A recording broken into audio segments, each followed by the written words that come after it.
I thought I'd make a short video today to talk about some of the issues that Eugene ONeill as a person raises, as well as his play that we're studying for this week, Long Day's Journey into Night. So I have a few slides to go over that will talk about his life and work. I'll talk about Greek tragedy, and I will also talk about morphine addiction.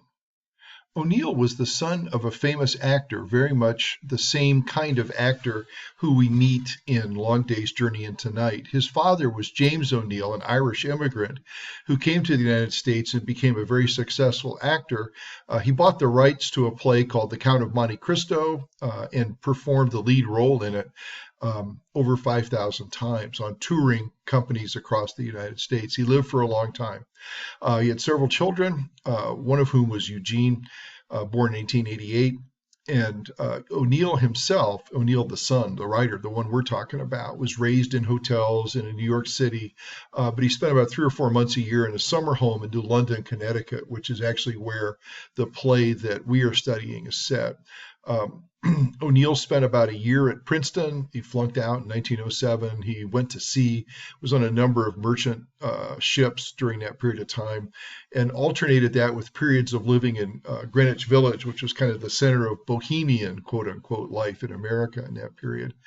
He almost died of tuberculosis in 1912. He got married actually right after he left Princeton. He got a girl pregnant, married her, didn't see his son until 1910, although he had been born, the son had been born in 1908. He settled down, sort of, and began writing plays about 1914 or so, and then connected with the Provincetown Players, a very famous play company that still exists in Provincetown, Massachusetts. And he wrote plays that they performed. These were mostly one act. These were really highly realistic plays, very naturalistic, rough characters, men at sea, that kind of stuff that was very much not like anything else being done in drama in America at the time. Around 1920, 1921, he begins to take his craft more seriously, begins writing the major plays that he's known for, among which is the play that we have. He won the Pulitzer Prize in 1928, and again he won it in 1956 after he died for Long Day's Journey into Night. He also won the Nobel Prize after he died. One of his plays, Strange Interludes, actually became a successful Hollywood film, and that made him enough money for him to sustain his lifestyle for a while. He probably had 3 major influences in his life. The first was his own family, and we meet all of them pretty much in Long Day's Journey into Night. The second are Greek tragedies, and I'll talk about those a little bit later, the plays of Sophocles, the plays of Aeschylus, like Oedipus, Antigone, Iphigenia, Aulis, plays like that were performed thousands of years before ONeill wrote.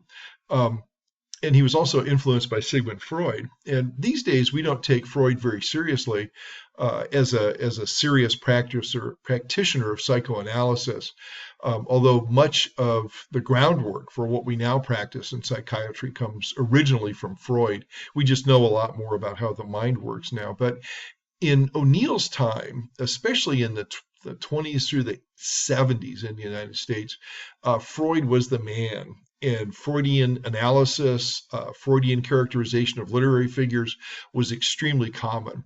And so Freud became a major influence, just like Greek plays, just like his family, on ONeill. ONeill was married actually a total of 3 times. His last wife is here. This is Carlotta Monterey. She's an actress, and she outlived him. This is ONeill when they were relatively early in their marriage in 1929. She becomes famous because she ends up legally owning the copyright to a lot of unpublished plays and begins having these things produced after his death, which was not what ONeill wished at all, by the way. But a couple of ONeill's plays that come from his period after he marries Carlotta is Morning Becomes Electra, which is a very famous play, a really interesting one. That also shows the influences of Greek tragedy and psychology, but it's not about his family. The Iceman Cometh is a play that he wrote in the 30s, but it wasn't produced on the stage until 1946. And then after he died in 1953, his plays began to be performed. These were plays that were not published in his lifetime, but had been copyrighted or at least written in manuscript and saved in a way that they could be regarded as written in certain periods of time. Long Day's Journey into Night is the first of these, and it's the most famous of this group. Touch of the Poet, I'd know nothing about, but it's another play from this period that he wrote in the 30s and the 40s, and that was published afterwards. A Moon for the Misbegotten is another play that's based on his family. That same characters that we see in this play, the Tyrones, we'll see again if we read Moon for the Misbegotten. And then More Stately Mansions is a later play that actually got very good reviews when it was first published. It's a little bit more, a little lighter, perhaps, than what we see in Long Day's Journey into Night. I'm not very competent to talk about Freud and his influences on the human mind. I get mixed up on id and ego and superego and all those kinds of things. Just suffice to say that O'Neill develops a very deep interest in the human psyche and in how that psyche plays itself out within a family. Okay. What he was also interested in, and I'm a little bit more competent to discuss, is the role of Greek tragedy in his plays. And this is something that some of you may be familiar with if you had to read Oedipus in a previous course, maybe in high school or another college course, or maybe you read Antigone, which is one of my favorite plays to teach. One of the things that we need to know about Greek plays is that they were written specifically for religious festivals. They were performed once a year. There was a major religious festival called the Feast of Dionysus that would last for weeks. And this was the one time a year where plays were performed in ancient Greece. So playwrights would compete. They would write plays that were meant to be performed as part of a competition. And there were usually 12 of these plays at any one particular festival. And they were based largely on pre-existing Greek myths like Oedipus, which is a very old myth, far older than the Hellenistic society in which it was shown. And here are some terms that we might need to know. The first thing is that these plays are concerned with what we call mimesis. That is, they're meant to mimic real life. They're not meant to be about gods and goddesses and supernatural happenings. They're all designed to be things that happen on earth to real people in real places. Something else that makes Greek plays unusual is that the action is continuous. It takes place over one day, just like Long Day's Journey into Night does. And that's something that O'Neill specifically borrows from the Greeks.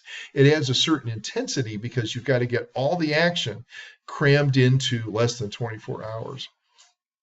Okay, sometimes TV shows do that.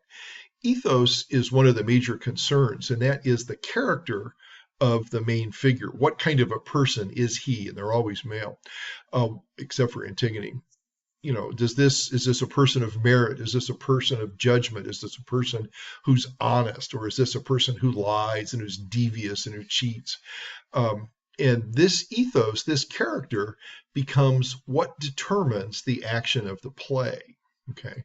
Normally, the characters in Greek plays are nobles. They're kings or they're almost kings. Like Oedipus was the son of a king, but didn't know it, for instance. But he becomes then king of Thebes after he answers the Sphinx's riddle. They're usually of high birth. Like I said, they're not common people, although common people show in the course of the play. And they fall from a position of power and authority and respect during the course of a play due to what in Greek is called a hamartia, that is an error in judgment. Probably somebody told you at some point this was called a fatal flaw. It's not that. It's a miscalculation. It's a mistake, but it's a mistake that comes in part from their ethos. It's some tiny defect in their own character.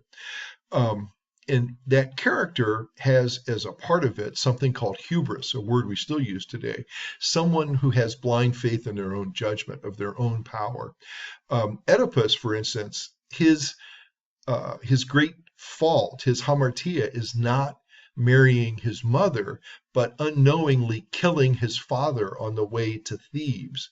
That he gets into an argument with him at a crossroads and he kills him. He doesn't have to do that, but because Oedipus is a man that has a great deal of pride, he takes offense at something that Laius, who's the king, has said, and he kills him. He doesn't know he's his father. He doesn't know he's the king, but he knows he's killed him. Okay. But it doesn't matter. The sin is the killing of the king, not of marrying his mother. The marrying the mother is the natural consequence of this hamartia, this mistake of killing his father Elias.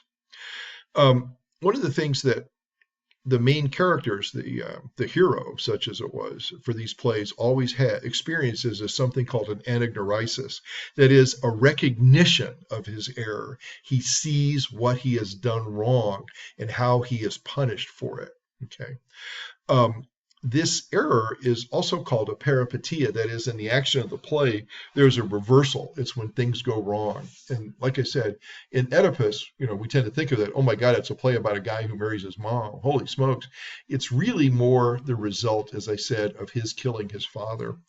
What we in the audience are supposed to get from this is this idea of catharsis or purgation. This mixture of pity and fear is what Aristotle calls it. That pity in the sense that we pity the person who's making this mistake that he can't help. And we also fear that we ourselves as human beings contain something similar. Okay. So one of the things that you might want to think about with this particular play, with Long Day's Journey into Night, is how much of the characters' actions, particularly James the father, Edmund and Jamie, how much is determined by their hubris, by their blind faith in themselves, or by some defective character that they have, where they don't fulfill their potential, or they take actions that are not in their best interest.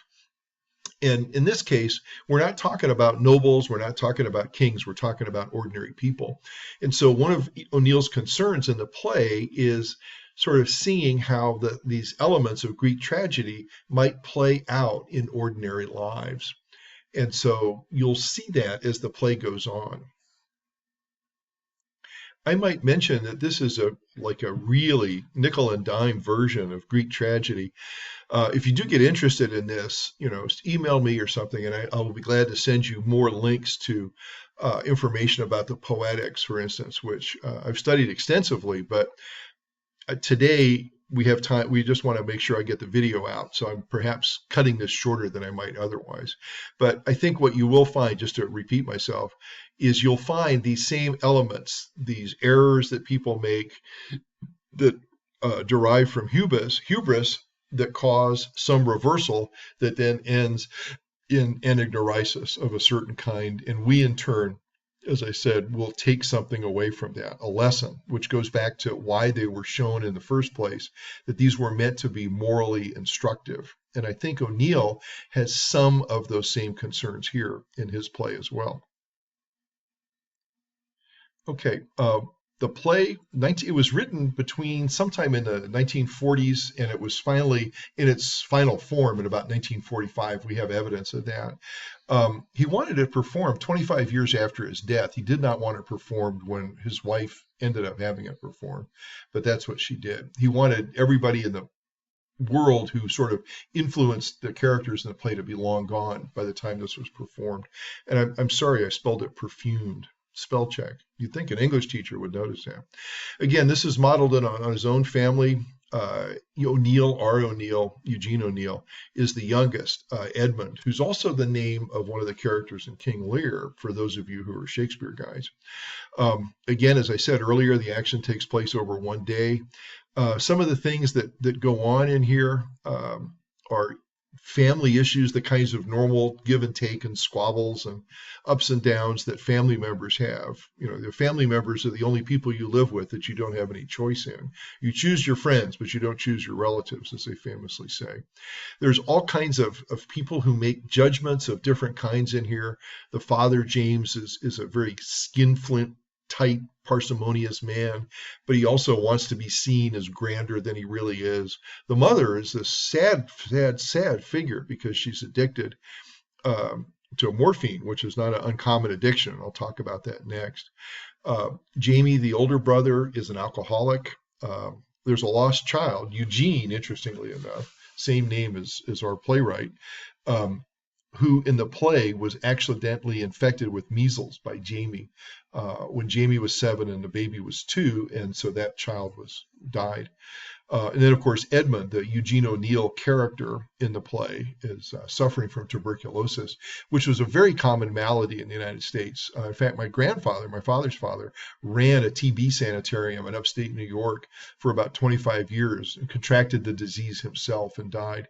Now we treat it with antibiotics, but before the end of World War II, we didn't. We treated it by moving people to climates that they thought would be healthier, like the Southwest or the Adirondacks in New York. In New England, and we reduced the amount of stress on their lives, but it merely prolonged, it never cured them. One last slide here, and I want to talk a little bit about morphine addiction. You could pretty much get morphine over the counter in the United States. You could buy it from a pharmacist pretty much since the founding of the country. It goes back to 17th, 18th century, and in Arab medicine, it goes back even earlier than that. It was basically one of the very few drugs that people had, and it was the most useful pain medication. The problem is, and we know this because there's a lot of different drugs out there, it's addictive as hell. And we know in our own time about people who are addicted to heroin or opiates of one kind or another, like OxyContin, and these are all very similar kinds of drugs.